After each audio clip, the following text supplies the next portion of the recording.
Hey guys, Rockalockalili here. Today I want to talk to you about a common frustration you probably have from playing solo queue. That is, why do my teammates always suck? If you've played solo queue, I guarantee you've thought this. I know I have. Everyone goes through this. And so today I wanted to talk about where this comes from and why it may seem like you are always better than your teammates. So the first thing that I want to talk about is the fact that League of Legends is a very deep game. It has a very high skill ceiling. There are just many different skill sets, different things that go into a player's skill. As an example, there's mechanical skill, right? Your ability to last hit, get 6 out of 6 on every minion wave, your ability to juke skill shots, just your raw ability to outplay opponents. This is your ability to put some awesome clip on Reddit and have it reach the front page. Your ability to animation cancel.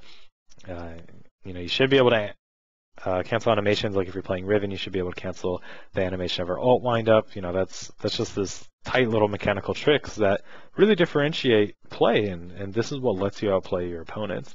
You should know about attack move, about kiting. Attack move is so essential playing AD carry. It lets you attack over walls. It lets you kite more effectively. It prevents misclicking, etc. But there's not just mechanical skill. There's other things. There's things like game knowledge. This is knowledge of matchups. When can I be aggressive? How do I have to change my play against certain champs and jungles? As an example of this, maybe you're playing Ashe and Sona against a Draven and Leona. Well, you should know in this matchup that you do not want to hit level 2 after them. So you need to start pushing the wave right away. You don't want them to hit level 2 first because that's scary. You should also know that your level 1 is actually pretty strong. Ashe and Sona is a very strong level 1. You get the Ashe guaranteed crit and the Sona guaranteed power chord as you walk in the lane. Leona's not very effective level 1. She either can't gap close on you or she can't CC you. So you should know that you can be pretty aggressive level 1, push that lane, make sure that they don't hit level 2 first. There's also things like game sense or map awareness. You should know where the jungle is at all times, even if you can't see them in wards. You should know where MIA opponents are going. You should be able to predict and expect jungle ganks. And this stuff just comes from experience and studying. And this is a very valuable skill. You need to predict and expect aggression from opponents. Like in that last example, you need to expect that Leona and Draven are going to go aggressive on you at level 2 so that you're ready to react accordingly to that. There's things like itemization. You need to know what are the proper builds. How do I adapt builds to certain situations? What runes and masteries do I run in what situations? There's things like decision making. This is a very important skill in League of Legends. When do I push my lane? When do I freeze my lane? When do I recall? When do I steal buffs? When do I take a dragon? When do I do a Baron? When do I take their inhibitor? When I have a choice between Baron and inhibitor, which do I take? When do I stop farming and start roaming? These are hard questions. There's so many factors that go into a game that this is such an important skill because it's hard. And my point with this is that League of Legends is just so deep. There are so many different things that factor into a player's individual skill. This is just an example of how to break it down. If you don't like my example, that's fine. It's just an example to show that there are so many things that go into a player's skill. You could probably break it down further. You probably break it down in a different way. Maybe you don't like how I did it. The takeaway here isn't exactly how I broke down skill, but it's the fact that there are all of these things that go into a player's skill. And so what's the point of talking about this? The point is that your skill set is not going to be the same as your teammates. Every single person you play with is going to have a different skill set, is going to have a different skill set than you. They're going to be strong in areas that you're weak. You might be strong in areas they're weak. You might overlap in some places. Point is that you're going to have different skill sets.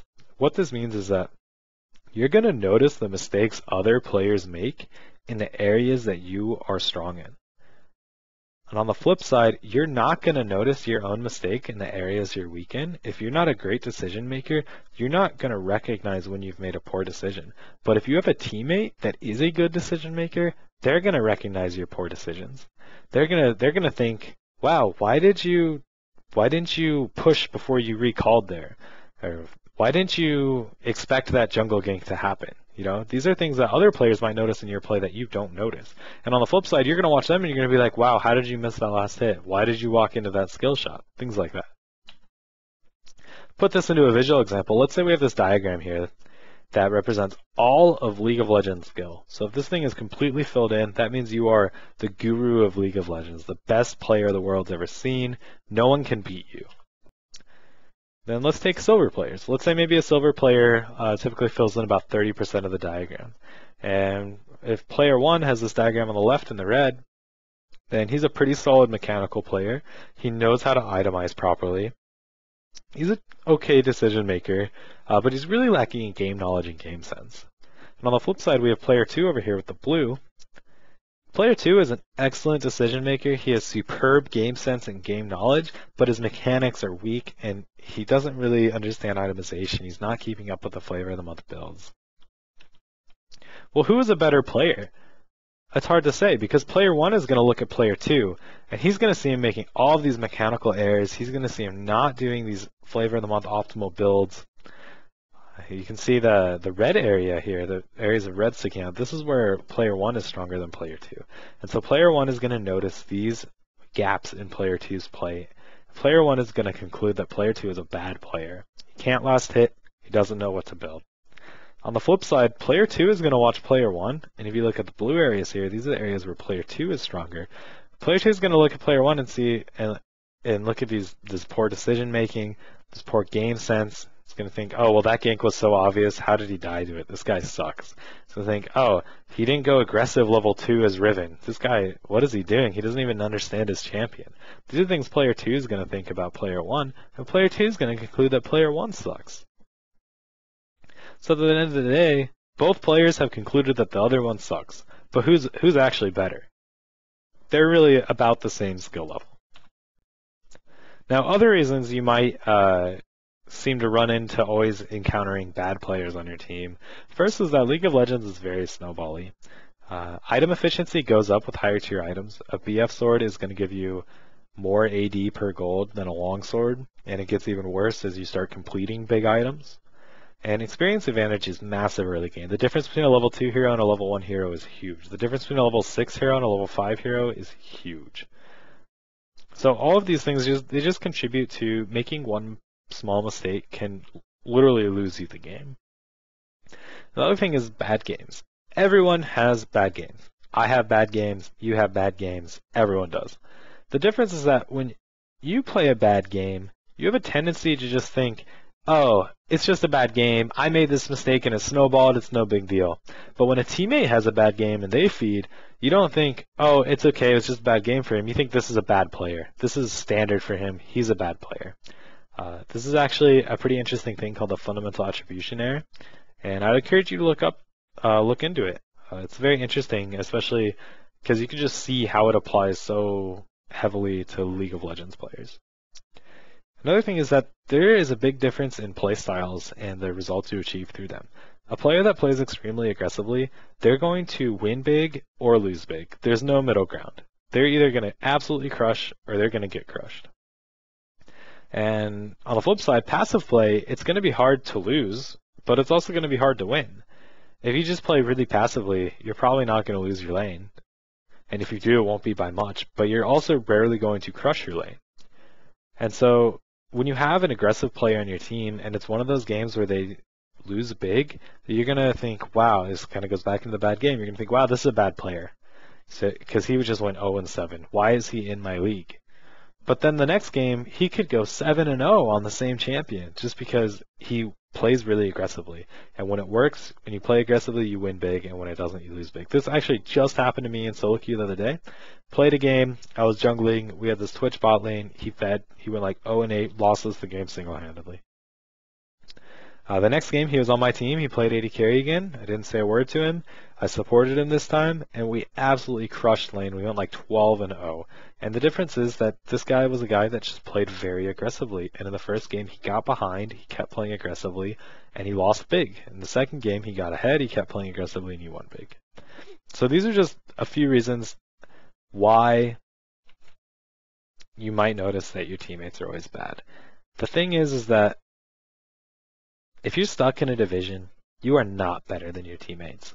You might be better in certain areas than others of your teammates, but overall, your skill level is the same, or you wouldn't be in the division with them. You need to stop blaming your team, and you need to focus on your own mistakes. It's the only way to get better. The second you lose a game and you say, my team lost that game, you've just essentially wasted an hour of your life, and you're not getting anything out of that.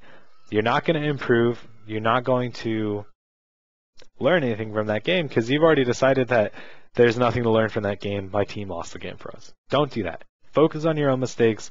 I don't care if your team went 0-10. If you lost the game, I guarantee you made a mistake. Figure out what that mistake was and learn from it. Getting better is the best and fastest way to climb the ladder. There's no trick. There's no magic button to press. There's no dance you can do before solo queue to guarantee you win. If you get better, you'll win more games. So thanks for watching. This is kind of the first video I've done. It kind of was just a lecture. So I'd really appreciate some feedback on this. If you want to leave a comment, give me some feedback. Be sure if you enjoyed this, you can subscribe, follow, do all that fun stuff. My YouTube channel is youtube.com/rockalockalili. My Twitch is twitchtv.rockalockalili. You can follow me on Twitter. That's at rockalockalili LOL. And that's about it. So thanks everyone. Thanks for watching.